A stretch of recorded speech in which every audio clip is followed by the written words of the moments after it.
I still remember the exact moment my heart turned to stone. It's funny how, after a lifetime of silent sacrifices and swallowing pain, it wasn't some grand betrayal that finally broke me. It was a baby shower invitation. A single embossed card, tied with a pale blue ribbon, arrived on a Tuesday afternoon and shattered everything I held on to. My name is Elizabeth Harmon. Most people call me Ellie, though my daughter, Cassie, hasn't called me anything at all in nearly 2 years. I live alone in a modest ranch-style house in Deer Creek, Missouri. It's the same home where I raised Cassie and her brother Michael, after their father walked out on us. Back then, the house echoed with life, music, arguments, door slams, laughter. Now it holds only the soft tick of the hallway clock and the occasional mule from Churchill, my cat, my one loyal companion. The invitation read, "You are cordially invited to celebrate the upcoming arrival of baby boy Reynolds," hosted by Cassie and James. 2 years of silence, and suddenly this. Not a phone call, not a conversation, just a formal invitation to celebrate a grandchild I didn't even know existed. I should have thrown it away. But hope is a stubborn thing. I called Michael first. My son, the eternal peacemaker. He still visited for holidays and birthdays, though always alone, never with Lisa, his wife, or their 2 kids. "You should go, Mom," he said, choosing each word with care. "Cassie talks about you sometimes. Pregnancy has changed her. She's softer." "What does she say?" "She misses how things used to be," he replied after a pause. I didn't mention that how things used to be meant me working double shifts to keep a roof over our heads while Cassie lived rent-free after her divorce. Or how I babysat her kids every weekend while she found herself through a series of reckless relationships. I didn't remind him that I co-signed the loan for her boutique, the one that failed and left me with $40,000 in debt. Instead, I said, I miss her too, and I meant it. Hope, foolish as it felt, had not yet given up on me. I spent $300 I didn't really have on a soft cashmere baby blanket in sky blue. I had my hair done for the first time in months. Bought a dress that covered the weight I had gained from too many nights spent eating ice cream alone. I rehearsed what I would say when I saw her. Not about the past, not about the silence, just how happy I was for her. How excited I was to meet my grandchild. The baby shower was held at a vineyard about an hour outside town. A picturesque place with rolling hills and a renovated barn strung with fairy lights. I recognized a few faces from Cassie's old circle of friends and relatives on James's side. Michael was there too, with Lisa. They didn't see me arrive. Cassie was radiant in a white flowing dress, her belly round, her face glowing. She still had that smile, the kind that could win over a room in a second. She looked straight at me for the first time in years. Her smile wavered. "You came," she said, giving me a quick, stiff hug. "Of course," I replied, trying to hide the trembling in my voice. "You look beautiful," she nodded, eyes darting around the room. "There's food and drinks over there. I need to greet the rest of the guests." And just like that, she was gone, swept away in a sea of well-dressed women who laughed and touched her belly like it was some sacred object. I found a seat near the back and placed my gift on the overflowing table. When the waiter offered champagne, I asked for water. I wanted a clear head. No missteps, no reason for anyone to whisper behind their hands about the mother. An hour passed. I made polite small talk with someone who didn't know who I was. I watched as Cassie opened gift after gift, cooing over handmade quilts and tiny onesies. Mine stayed at the bottom of the pile. Then came the speeches. James spoke first, beaming with pride. Then Lisa, yes, Lisa, my daughter-in-law, read a poem about motherhood that made some women cry. She didn't once glance my way. Finally, Cassie stood, a hand on her belly, a glass of sparkling water in the other. "I want to thank all of you for being here," she said. "Starting a family is scary and beautiful, and I'm grateful for your support." Then she turned, not to me, to a silver-haired woman in a designer dress, Patricia Reynolds, James's mother. "I especially want to thank someone who has been a guiding light these past few years. Someone who showed me what true motherhood looks like. Patient, understanding, unconditional. My breath caught. This is for you, Patricia. You are the woman I wish had raised me. The only grandmother my child will ever know. The room erupted in applause. I did not. No one noticed when I stood up. No one noticed when I left the barn, walked across the gravel path to my car, and sat behind the wheel with my hands clenched tight. I didn't cry, not then. Not even later. What I felt wasn't sadness. It was something colder, something cleaner, like ice water being poured down my spine. Every slight, every unspoken insult, every time I told myself, but they're my children, it all came back in sharp, unbearable clarity. I drove home in silence, the kind that stretches out so long it becomes a second skin. That night, I didn't toss or turn. I didn't stay up replaying her words in my head. Instead, I made 3 phone calls. The first was to my attorney, the one who'd drawn up my will after the divorce, back when I still believed my children would care for me in old age. I asked to make changes. The second call was to Frank Delaney, an old friend, once a maybe romance, now a private investigator with a talent for digital digging. I asked him for a favor. The third was to the storage facility across town. I reserved a climate-controlled unit and arranged for 24-hour access. By sunrise, I had already packed the first of many boxes. Photo albums, baby books, kindergarten drawings, birthday cards with shaky handwriting, all of it. Decades of memories kept like treasures, because that's what mothers do. But I wasn't just a mother anymore. I was something else now. As I loaded the boxes into my trunk, my phone rang. Michael. Mom, where did you go yesterday? Cassie was looking for you. The lie came easily. I wasn't feeling well. The drive, the heat. I didn't want to ruin her day. He sounded relieved. Maybe because he wouldn't have to explain my absence to Cassie. She wanted to thank you for the blanket, he added. Said it was really nice. I'm glad she liked it, I said, my voice soft, neutral. Listen, Mom, what Cassie said about Patricia, she didn't mean it like that. Of course, I replied. People say things. And sometimes those things are exactly what they mean. That conversation was the final seal. The moment I knew there was no going back. Not to who I had been, not to what they thought I would always be. Tomorrow I would begin my plan. Because I had finally learned what they had always known, that love without respect isn't love. It's servitude. And I was done serving. It's exactly 1 week after the baby shower. The first package arrived at Cassie's doorstep. A small, shirt-sized box requiring a signature, delivered at 9 a.m., just early enough to disrupt their morning, but not early enough to be called rude. Inside was a single leather-bound binder. On the front, embossed in gold, financial records. Cassandra Reynolds, 2015 to 2023. There was no note, no explanation, just 8 years' worth of bank statements, receipts, loan agreements, meticulously organized. Every dollar I'd lent her, every bill I'd covered, every last-minute rescue mission I quietly handled. The total, $157,482. That afternoon, as I trimmed my rose bushes and Churchill dozed in a sunbeam, my phone rang. Cassie, her voice came through shrill and sharp. What the hell is this? Hello, Cassandra, I said calmly. I assume you received my gift. Gift? You call this a gift? It's a list of every penny you've ever spent on me. What are you trying to prove? I snipped a wilted bloom, watching it fall. I'm not trying to prove anything. I'm simply organizing my affairs. You want me to pay you back now? Is that it? Are you trying to guilt me over what Patricia said? I almost laughed. You're the one who stood in front of a room and said she was the mother you wished had raised you, the only grandmother your child would ever know. There was silence. You know I didn't mean it like that, she said, voice brittle. I was emotional. Pregnant women say things. Yes, I replied, still pleasant. And sometimes those things are exactly what they mean. So this is revenge? She spat. You're tallying up what you think I owe you for being my mother? Not at all.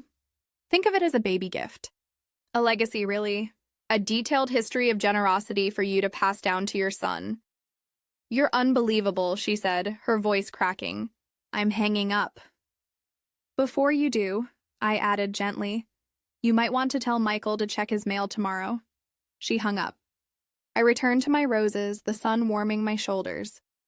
Churchill stretched lazily at my feet.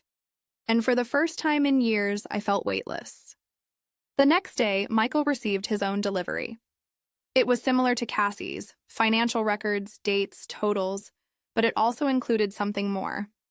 Printed emails, texts, conversations between him and Cassie, discussing the mom situation, jokes about my emotional neediness, warnings to keep their kids away from me, plans to exclude me quietly without confrontation. Frank Delaney had done excellent work. Michael, as always, had been sloppy with his passwords. His call came in the evening. His voice was quiet, controlled. Mom, what are you doing? Hello, Michael. Did you get something interesting in the mail? A long pause. This isn't like you. No? I asked, truly curious. What am I like then? Another pause. You forgive. You let things go. Ah, I said, tasting the soup I was cooking. And how has that worked out for me? He didn't answer. And for once, I didn't need him to. The next morning, 2 identical manila envelopes arrived at Cassie's and Michael's homes. Inside each was a copy of my new will, dated the day after the baby shower. It was clear, unapologetic. 50% of my estate, my home, savings, life insurance, would go to the local animal shelter where I volunteered. 25% would fund scholarships for single mothers at the nearby community college. And the remaining 25%, a trust reserved for any grandchild who chose to contact me after turning 18. There was nothing for Cassie. Nothing for Michael. I also included documentation of the irrevocable trust I had set up, one that made it nearly impossible to contest the will. I had learned my lesson thoroughly. Cassie called, screaming. I let it go to voicemail. Michael texted, "We need to talk." I didn't reply. Instead, I prepared the final delivery. This one was heavier, symbolic. 3 large boxes, delivered with care, addressed to each of my children. They contained photo albums, baby books, art projects, birthday cards, school awards, all the evidence that I had been a present, loving mother, that I had shown up, documented, cared. But there was one difference. Everywhere my name had once appeared, to mom, love, proud parent, Ellie Harmon, I had replaced it, digitally, permanently, with the name Patricia Reynolds. Each photo where I had stood proudly beside them, first days of school, piano recitals, science fairs, had been edited. My image, carefully removed, replaced with Patricia's elegant silver-haired figure. The woman Cassie had said she wished had raised her. 3 hours later, Cassie appeared at my door. She was red-eyed, holding one of the altered boxes like it might shatter in her hands. Michael followed closely behind. I opened the door, blocking the threshold. Cassie didn't even say hello. How could you do this?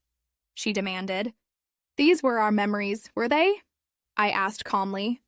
You seem to prefer Patricia in them. Michael looked around the living room, confused. It had changed. I had taken down all their photos, packed away their knickknacks. The space was clean, orderly, almost sterile. I honored your words, I said simply. You declared Patricia your true mother. I made the record match. This isn't right, Cassie said, voice shaking. It's manipulative. It's sick. Is it? I asked. You stood in front of a room of people and erased me with a smile. Was that any different? Michael tried to interject, his hands raised like a referee. Mom, what Cassie said was wrong. We both know that. But this is too far. What's too far, Michael? Keeping a record? Responding without tears? I wasn't angry. I wasn't even hurt. I was simply done. I don't want apologies. I don't need explanations. I'm not here to be your punching bag or your backup plan. They stared at me like they didn't recognize the woman in front of them. Maybe they didn't. Maybe for the first time they were finally seeing me. Not the mother who gave endlessly, but the woman who had nothing left to give. Cassie dropped the box onto my coffee table with a loud thud. A few altered photos spilled out. Her 5th birthday party, her high school graduation. All of them now featuring Patricia. "This is sick," she said, her voice shaking. "You photoshopped our childhood." I gestured for them to sit, calm as ever. "I honored your reality." "Your words. I made our history match the roles you chose for me and for her." "This isn't reality," she snapped. "No?" I asked. "You stood up and told a room that Patricia was the mother you wished had raised you, that she would be the only true grandmother to your child." "I'm simply adjusting to that truth," Michael stepped in. Always the mediator. "Mom, we know Cassie messed up. But this," he pointed to the photos, "this isn't the way." "What is the way, Michael?" I asked. Should I have cried in front of everyone? Should I have begged Cassie for respect? Should I have pretended I didn't hear it? He had no answer. Cassie began flipping through the photos, her hands trembling. "How did you even do this?" "There are hundreds of them." "I had time," I said. "And motivation." She looked up at me, eyes red. "What do you want from us? Is this supposed to hurt us? Make us feel guilty?" I paused before answering. "No, Cassie. Not guilt. Not even pain. This isn't about emotions anymore. It's about truth. About consequences. About the stories we tell ourselves and the ones we live." Michael ran a hand through his graying hair. "So what now? You cut us out of your will. You erase yourself from our memories. You keep ledgers of everything. What's the end game here?" "Nothing," I said. "I want nothing from either of you." "That's the point." They stared at me, confused. I've spent decades wanting to be seen, to be included, to matter. I'm done wanting. I'm done hoping. I'm done accepting treatment from you both that I wouldn't tolerate from strangers. Cassie clutched her belly. "So that's it? You're abandoning your own children? Your grandchild?" I looked at her, clear-eyed. "Abandonment requires obligation. You've both made it clear I am nothing more than a placeholder, an afterthought. I'm simply accepting that." Michael stepped forward. "This isn't like you." "The version of me you knew," I said, "was a role I played. A mother who gave endlessly without expecting anything in return." "That woman no longer exists." Cassie's voice turned desperate. "We can fix this. We can talk it out." "There's nothing to fix," I replied. "This isn't a punishment.